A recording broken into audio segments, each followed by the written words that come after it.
తులారాశి వారికి ఈ వారం సానుకూలమైనటువంటి వారంగానే చెప్పవచ్చును.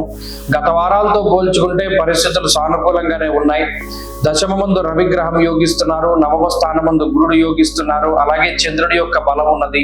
అదే మాదిరిగా వక్రించినటువంటి శనేశ్వరుడు. మరీ ముఖ్యంగా ఈ రాశి వారులకి యోగించేటువంటి గ్రహాల యొక్క సంఖ్య 4. ఇందులో దశమ స్థానంలో ఉండేటువంటి రవి చాలా బలమైనటువంటి గ్రహం. ఎందుకంటే అర్ధసిద్ధి సదారోగ్య అన్నది శాస్త్రం. అటు ఆరోగ్యము ఆర్థిక పరిస్థితుల్లో ఉన్నతిని రవి ప్రసాదించగలరు. ఆరోగ్యం భాస్కరాదిచ్చేత రవి దిగ్బలంతో ఉన్నప్పుడు అది ఎలాగో ఆయన ఇస్తారు.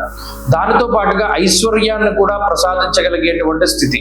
అంటే దశమంలో ఉన్నారు, వృత్తికారకమైనటువంటి స్థానం కాబట్టి అందులో మన వృత్తి ఉద్యోగాల్లో ఎదుగుదలను సూచిస్తారు. ఉద్యోగం లేదు, మంచి ఉద్యోగాన్ని ఇప్పించడం, లేదా ఉద్యోగంలో ప్రమోషన్లు కానీ, లేదా ఆశించినటువంటి చోట్లకి ట్రాన్స్ఫర్లు కానీ, ఇటువంటి వాటికి కూడా ఈ వారం అవకాశం ఉంటుంది.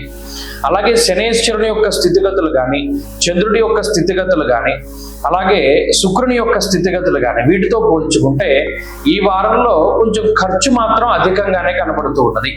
అనవసరమైనటువంటి వాటికి, అవసరమైనటువంటి వాటికి కూడా ధనాన్ని అధికంగా వెచ్చిస్తారు. మరీ ముఖ్యంగా కొన్ని సందర్భాల్లో బాధగా ఉన్నప్పుడు లేదా ఆనందం అతిగా ఉన్నప్పుడు సైతం కొంత ధనాన్ని ఎక్కువగా వెచ్చించి ఏదో ఒక వస్తువు కొనుక్కోవడము, లేదా ఇంకోటి ఏదైనా పలానా లగ్జరీ ఐటమ్ కొనుగోలు చేయడము, లేదా ఏదైనా ఇటువంటి వాటిని కొనుగోలు చేసేటువంటి పరిస్థితులు ఎక్కువగా తులారాశి వారు. ఎమోషనల్ బ్యాలెన్స్ అనేటువంటిది కొంచెం అటు ఇటుగా ఉంటుంది. అయితే అతి కోపం లేదా అతి బాధ, అతి ఆనందం ఇటువంటివన్నీ కూడా తులారాశి వారిలో ఎక్కువగా చూడవచ్చును. వ్యయస్థానస్థిత కుజుడు ఉన్నప్పుడు కూడా ఎక్కువ ప్రయాణాలు చేయడానికి, కుభోజనం దేహజాడ్యం అన్నారు. అంటే శరీరం బద్ధకంగా ఉండడానికి, నిద్ర లేనటువంటి దానికి పరిస్థితులకి, అంటే సరే సౌకర్యాలు ఉండవు. మనం ఎంత కష్టపడినా చివరాఖరికి మనం శరీరానికి విశ్రాంతినివ్వాలి. ఆ విశ్రాంతినిచ్చేటువంటి సమయంలో సరైన సౌకర్యాలు ఉండవు. సరిగ్గా పడుకుంటాం, కరెంటు పోతుంది, లేదా ఇంకోటి ఏదో పనిచేయదు, ఇంకోటి ఏదో పనిచేయదు, లేదా అప్పుడే ఏదో ఒక ఆలోచన వస్తుంటుంది. ఇలా నిద్రపోవడానికి అవకాశం ఎప్పుడు కుజుడు.